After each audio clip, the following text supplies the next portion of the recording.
ngeen pare mën nañ commencer suñu point de presse ma bëggoon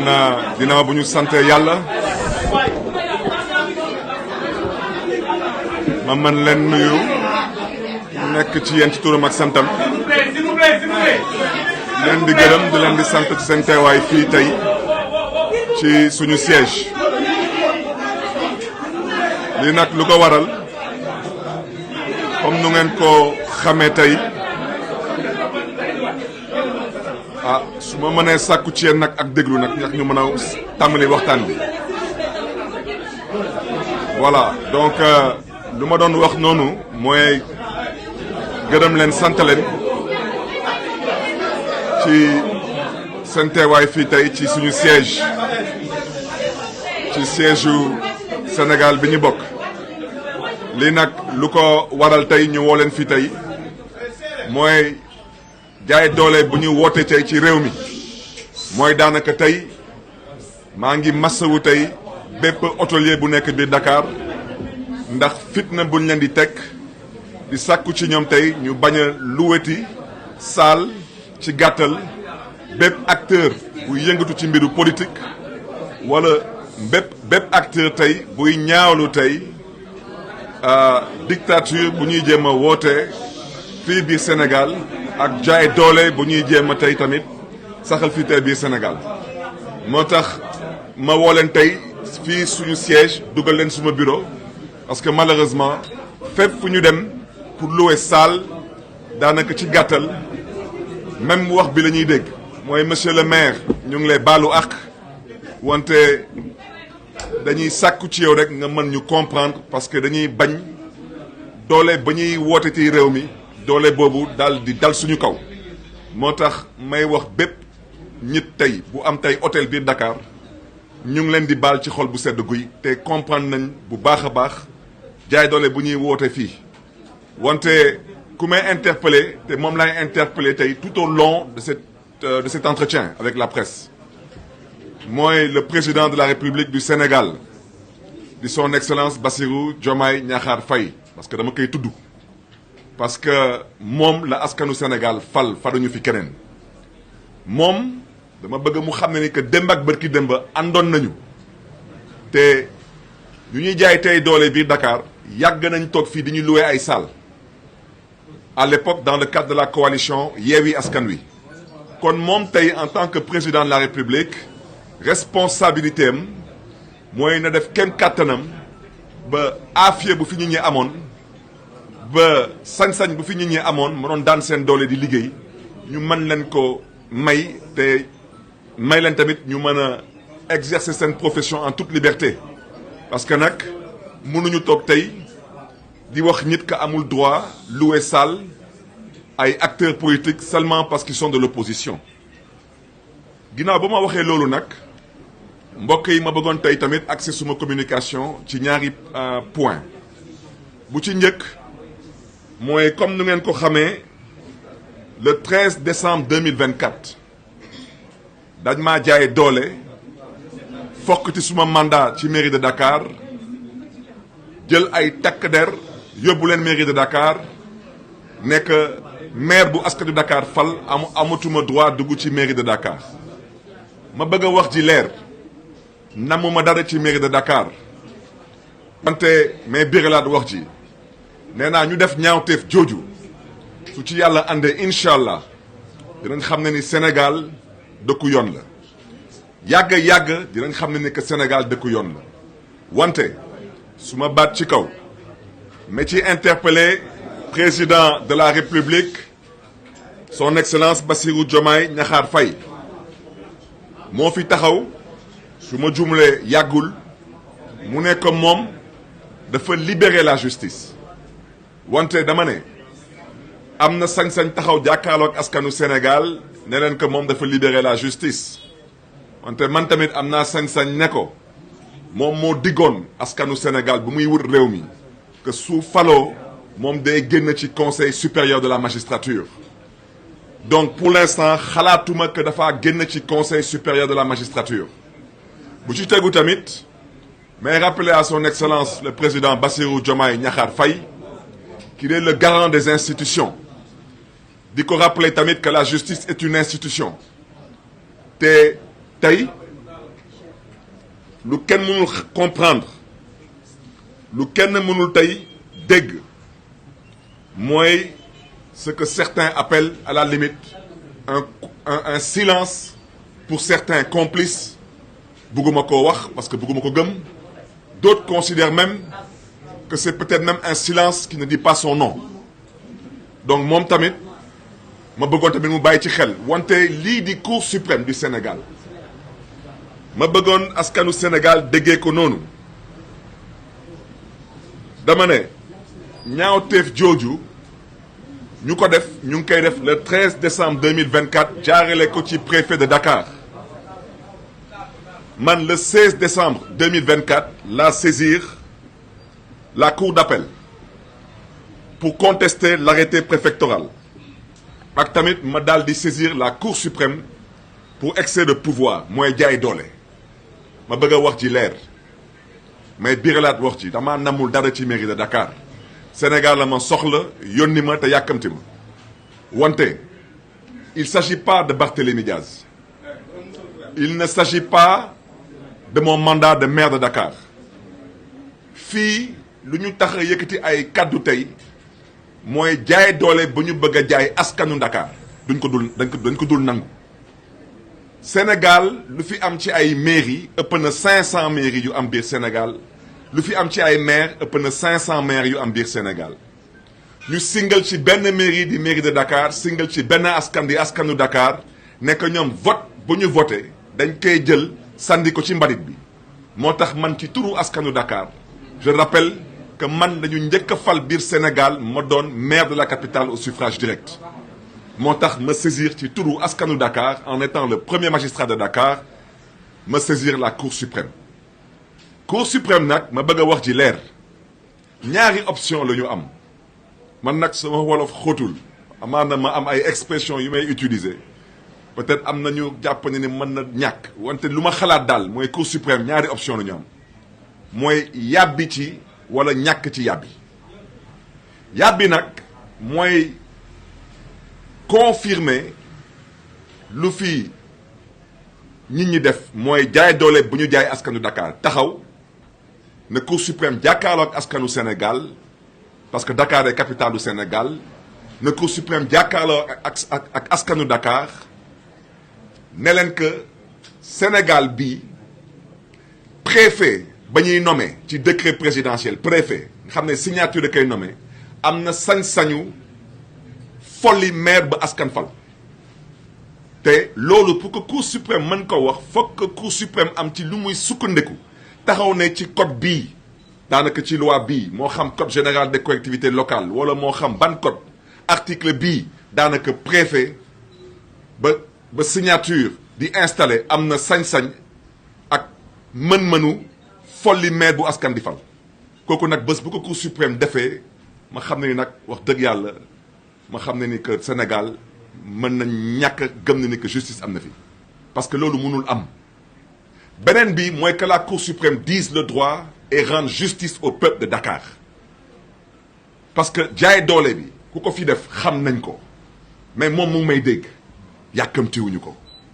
Sénégal bii dama bëgg a wax ci leer fii république la fii képp ku fi fooyee xelam ëllëg yàggatul parce que nag jaay doole amul place ci démocratie te di yépp askan amul place ci république maintenant nag mën nga fooyee sa xel je l'ai dit et je le répète ceux qui ont braqué la mairie de Dakar seront punis loolu mooy dëgg et je ne reviendrai pas là-dessus nañu def lu leen neex ils seront punis parce que nag lu ñu def defuñu ko envers Barthélémy Diaz ils ont poignardé le vote du peuple de Dakar te yàggatul moo tax may sàkku ci Cour suprême qu'ils se prononcent et qu'ils disent le droit ils doivent rendre justice au peuple de Dakar loolu mooy seen warugar et je rappelle que am na ay citoyens sénégalais yu leen saisir dont suma rakk bu baax ji di Aïssatou Diop Fall ba ñoom ñu daal di ci yàbbi rendre justice jox ko raison parce que dañ ko doon jaay doole te man ba may dugal suma requête problème mu Aïssatou Diop Fall ak yeneen requête yu mel noonu daanaka ça n'existait même pas encore à l'époque donc silence jooju ma bëggoon ñu bàyyi ci xel may rappeler à l'endroit de la Cour suprême du Sénégal que le code général des collectivités locales wax ci article 135 ñoo ma ko gën a xam article 135 nee na maire lenn kese moo ko mën a jëlee ci place am mooy président de la République jël bikam signé décret présidentiel te loolu pour que président mën ko def il faut que maire jooju daal di def lu ñuy wooye crime wala faute grave après une procédure contradictoire article 136 bu code général des collectivités locales yokk ci tamit nekk maire jooju balaa mu mën a perte mandat mooy ginnaaw président daal di signer décret présidentiel te loolu tamit ñu daal di ko publier su ñu demee nag ba publier ko ci date boobu les maires jooju di daal di ñàkk mandat loolu nag mbokk yi ngeen jëggal ma ci kàddu yi tubaab nee na cour suprême su ci yàbbiwul loolu la tubaab di wooye un déni de justice déni de justice nag xaw ma nu ma koy traduire ci wolof parce que suma wolof xóotul wante ñoom xam nañ fi may waxee te déni de justice am naa yaakaar cour suprême du ci egg parce que président Bassirou Diomaye Diakhar Faye ci boppam nee na la justice a été libérée te ginnaaw ba may waxee ci waxu déni de justice ma yokk ci tamit loolu tamit bokk na ci luy jalgati constitution du Sénégal buy garantir un pouvoir judiciaire indépendant duma sax wax ci waxu daanaka lu ñu mën a xaar au niveau international parce que man lu ma gëm mooy ñu def ñaawteef ba ñu def di ko jëmale ci askanu Dakar ba ñu def xalaatuñu la communauté internationale donc bugguma ci dugal communauté internationale bugguma ci dugal le droit international donc fu may daanale ci point jooju mooy di sàkkuwaat ci cour suprême du Sénégal ak ci cour d'appel nañu yàbbi ci lii parce que loolu moo gën ci ñun ñëpp bu ci tegu nag ma bëggoon tamit am lu may wax di ko jëmale ci lu tubaab di wooye des atteintes graves à la liberté d'expression su ma xalaat yépp ngi jëm ci suma doomu ndey Assane Diouf suma rakk Abdou Nguer suma xaritu bopp di Badara Gadiaga suma mag Moustapha Diakhaté Serigne Ablaye Ndiaye wante ngeen même ma taxaw ci suma xarit suma wóllare di Bachir Fofana mais interpeller Reporters sans frontières lii ça ne va pas continuer lii je le répète ça ne va pas continuer nous nous sommes battus dans ce pays depuis 2 décennies nous avons fait face au président Abdoulaye Wade et il est parti après un combat nous avons fait face au président Macky Sall il est parti après un combat je rappelle que ñaari président yooyu ñoom ñaar ñëpp tëj nañ ma ci kaso tëj nañ ma fii man ci kaso ñii nag foog ñu wax leen nag lu fi xew Sénégal suñu xamulee ñu xamal leen lan moo xew Sénégal démocratie la ñun ñëpp xam nañ ko Sénégal république la Sénégal nation la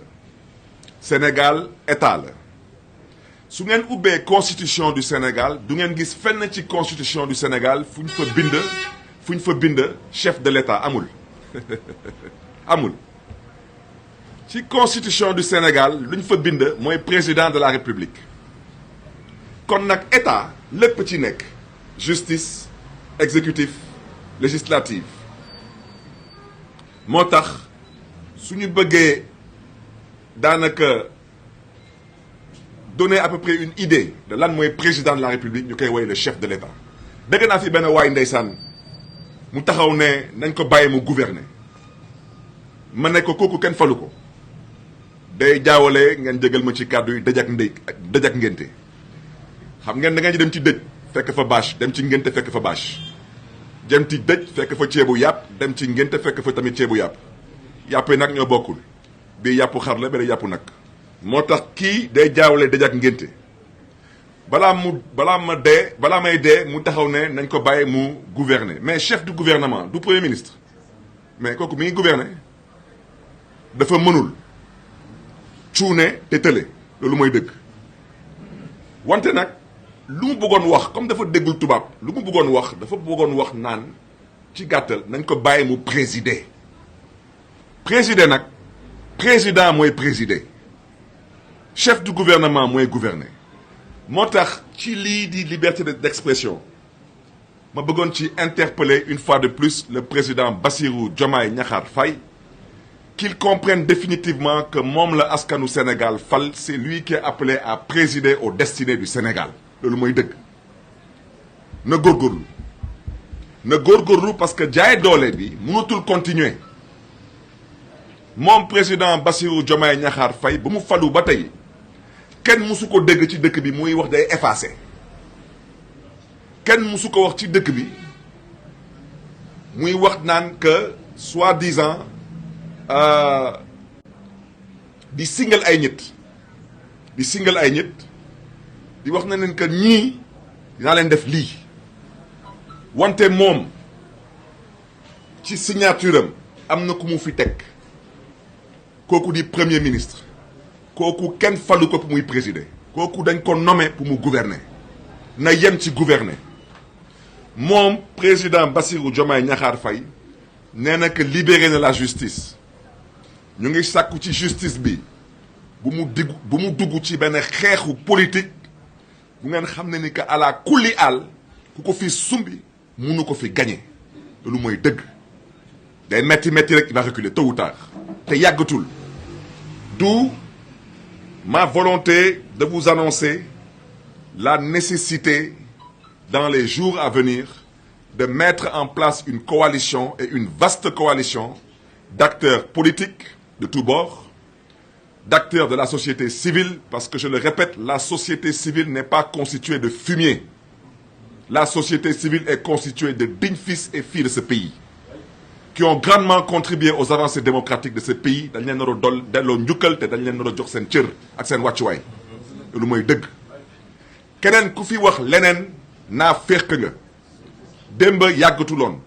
ci ginnaaw ay fan ci ginnaaw ba ngay toog ci dëkk bi di jooy ak di yuuxu société civile jooju moo fi nekkoon di la kaasal ak di la xeexal sa ay droit su la neexee tey nag ngay wane sa jikko parce que yàgg naa ko wax nee naa ab réew mi mën naa juma wante ci ay fan yu néew yéen ñëpp di ngeen ubbi seen ay bët parce que ci dëkk bi am na ay nit ñu fiy woote responsabilité mën naa jum wante je crois qu'ils ont besoin d'un accompagnement psychologique et voire même psychiatrique parce que l'accompagnement psychologique il y a des gens qui ont besoin de s'asseoir di mën a waxtaan avec des psychologues ndax ñu xam qu'est-ce qui ne va pas l'accompagnement psychiatrique am na ay dof yu bëri ñu ngi ci mbedd yi di doxa wante dañ jéem a xoolaat ñoom ñooñu est-ce que soxlu ñu dem fan dem seeti docteur parce que nit ki nag mënuñu la fal nga nar a kontaan di bégal sa askan ngay toog di dëkk di mer kese rek te kenn waxu la dara donc mbokk yi daal bañ a guddal loolu moo nekkoon kàddu yi ngeen may ma mën ko tënk ci tubaab ci ñaar ba ñetti baat maa ngi leen di gërëm di leen di sant di leen di jégalu tamit daanaka su kàddu yi xaw a ñagas maa ngi leen di ci jégalu.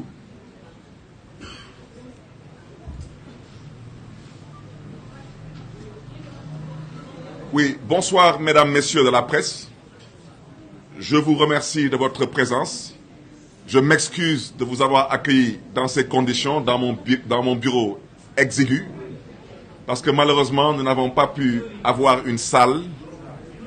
parce que malheureusement, tous les hôteliers de la place ont été menacés de représailles au cas où ils mettraient des salles à notre disposition. Je voudrais seulement rappeler à Monsieur le Président de la République du Sénégal, son Excellence Monsieur Bassirou Diomaye Diakhar Faye, qu'il y a quelque temps de cela, dans le cadre de la coalition Yewwi Askan Wi, ont loué librement des salles dans ce pays, ont communiqué librement et il n'y avait aucun hôtelier qui était menacé de représailles parce qu'il exerçait sa profession, entre autres, de mettre à disposition des salles moyennant une rémunération. Et j'espère que cela prendra bientôt fin parce que nous sommes dans une république, dans un État, dans une nation qui est dirigée par l'excellence, le président Faye. Je voudrais à ce titre dire que notre démocratie traverse une période trouble,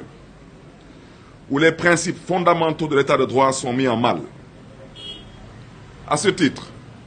je souhaiterais mettre l'accent sur 2 points. Le premier point concerne ma révocation politique qui est illégale et arbitraire. Au-delà de ma modeste personne, au-delà de mon mandat, je souhaiterais dire qu'aujourd'hui, je lève la voix pour dénoncer la confiscation du vote populaire du peuple de Dakar. Dire aujourd'hui qu'il y a plus de 500 collectivités territoriales au Sénégal. Il y a plus de 500 maires au Sénégal. Il y a une seule mairie qui a été ciblée, un seul maire qui a été ciblé, un seul poste qui a été ciblé et un seul vote d'un seul peuple qui a été détourné, en l'occurrence le peuple de Dakar. À ce titre, je voudrais dire à son Excellence M. Bassirou Diomaye Diakhar Faye qu'il est le seul et unique garant du bon fonctionnement des institutions. À ce titre, lui rappeler qu'il y a quelques jours, il a confirmé avoir libéré la justice du Sénégal. Mais je voudrais lui dire que c'est très bien. Nous l'avons accueilli avec beaucoup d'enthousiasme. Mais lui rappeler qu'il est toujours encore membre du Conseil supérieur de la magistrature. Et je voudrais lui rappeler qu'il a la responsabilité du bon fonctionnement de ces institutions, dont l'institution judiciaire.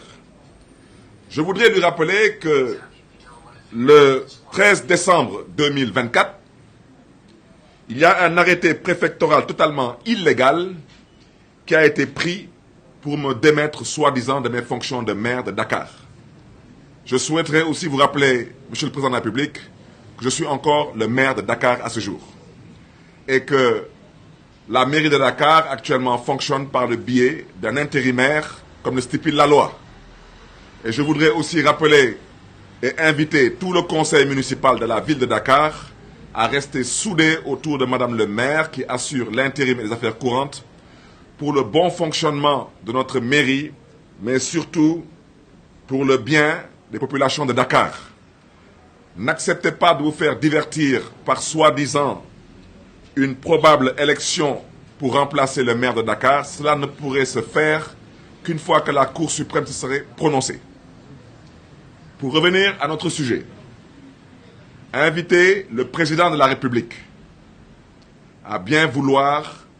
assurer et s'assurer du bon fonctionnement de l'institution judiciaire. Je voudrais rappeler que l'article 135 du Code général des collectivités locales stipule clairement qu'un maire ne peut être révoqué que par décret présidentiel. Et Monsieur le Président de la République, je n'ai pas encore vu ce décret présidentiel. Et seulement en cas de crime ou de faute grave, après une procédure contradictoire. Et je voudrais rappeler que dans le cas de cette révocation dont je fais l'objet, il n'y a aucune condamnation pour crime, il n'y a aucune audition, je le répète et le rappelle et le confirme, il n'y a aucun décret présidentiel et cet arrêté préfectoral est constitutif d'un excès de pouvoir manifeste. Il est donc caduc en droit.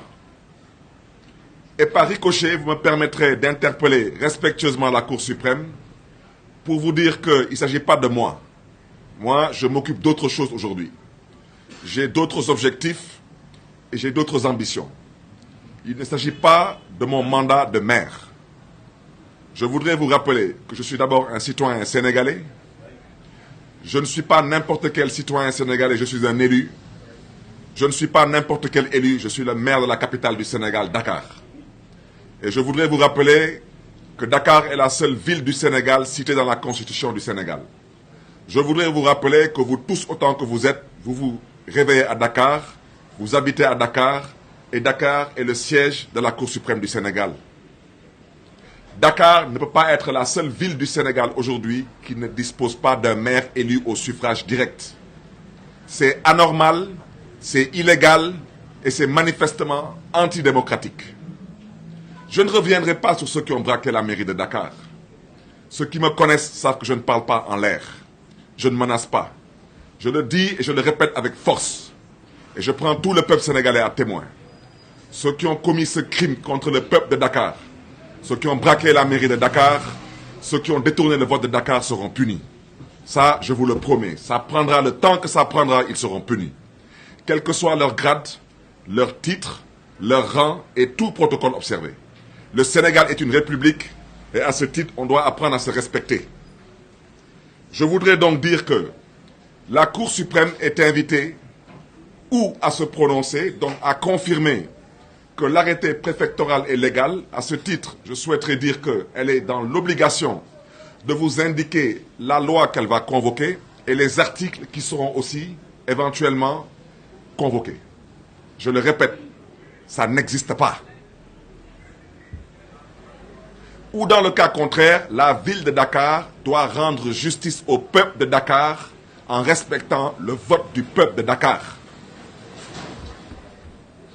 Ou la Cour suprême a aussi l'autre option, c'est de s'emmurer dans un silence qui ne dirait pas son nom. Et j'espère qu'on n'en arrivera pas là. À ce titre, j'espère que la justice de notre pays, que le président Bassirou Diomaye Diakhar Faye a dit être libéré, ne sera pas une justice coupable d'un déni de justice. C'est mon intime conviction. Pour ne pas être long, vous me permettrez de terminer sur un deuxième élément. C'est un élément relatif aux atteintes graves à la liberté d'expression. Rappelez à ce titre que le Sénégal est un état de droit. Pour ceux qui l'ont oublié. Rappelez aujourd'hui qu'il y a quasiment une bonne vingtaine de détenus politiques, pour ne pas dire d'otages politiques, qui doivent être libérés. Et dans les jours à venir, nous travaillerons à cela parce que je reste convaincu qu'il y a une nécessité de mettre en place une vaste coalition d'acteurs politiques, de la société civile, et je rappelle que cette société civile n'est pas constituée de fumier, et surtout d'activistes et de lanceurs d'alerte. Il est temps de se mobiliser, il est temps de manifester, il est temps de faire face pour que ceux qui ont des penchants qui relèvent d'une pensée dictatoriale comprennent définitivement qu'ils n'impressionnent personne dans ce pays, pour ne pas dire qu'ils font pitié, et qu'ils ont intérêt à revenir à la raison. Parce que ce qui se passe, nous ne l'accepterons plus. Mes pensées vont vers mon frère Assane Diouf, vers Abdou Nguer, vers Badara Gadiaga, vers Moustapha Diakhaté, vers Ablaye Ndiaye, entre autres. Mais à ce stade, je souhaiterais interpeller Reporters sans frontières. Monsieur Bachir Fofana est un éminent journaliste qui n'a fait que faire son travail comme tous les journalistes à travers le monde le font tous les jours. C'est d'informer juste et vrai. Et éventuellement, de nous faire part de sa pensée. Et voici les raisons pour lesquelles M. Bachir Fofana se trouve actuellement en prison. À travers M. Bachir Fofana, on cherche à museler une presse libre et indépendante. J'invite à ce titre Reporters sans frontières à prendre ses dispositions et ses responsabilités. Quant à nous, acteurs politiques, nous ferons ce que nous avons à faire, parce que si les prisons de ce pays doivent se remplir, franchement, au stade où nous en sommes, c'est le cadet de nos soucis. Je terminerai seulement en disant que j'espère qu'on n'en arrivera pas là. Parce que si on en arrive là, malheureusement, la responsabilité du président Bassirou Diomaye Diakhar Faye ne pourrait pas ne pas être impliquée et convoquée. Et j'espère qu'on n'en arrivera pas là. Parce qu'il y a des individus dans ce pays qui n'en valent pas la peine. Il y a un individu dans ce pays qui a dit que ce pays a un problème d'autorité. Moi, je ne le crois pas. Le problème de cet individu, c'est qu'il confond. Il dit être chef de parti. Il a raison, il est effectivement chef de parti. Mais il a oublié que l'homme qui a été élu est chef suprême des armées. Et l'armée a toujours été une armée sous autorité. Donc à la limite, c'est une insulte grave à l'armée et à l'intelligence des Sénégalais. Mais ça, nous en reviendrons prochainement. Alors ce monsieur dit que le problème de ce pays, c'est qu'on doit lui laisser le soin de gouverner. Un chef du gouvernement, il gouverne. C'est que comme il ne comprend pas le français, il a voulu vous dire qu'il avait souhaité qu'on lui laisse le soin de présider. Mais un président, c'est fait pour présider, mais un président, il est élu. Et lui, il est nommé. Donc je vous remercie une fois de plus pour votre aimable attention, en vous souhaitant une excellente fin de journée et une très bonne continuation. Merci à vous.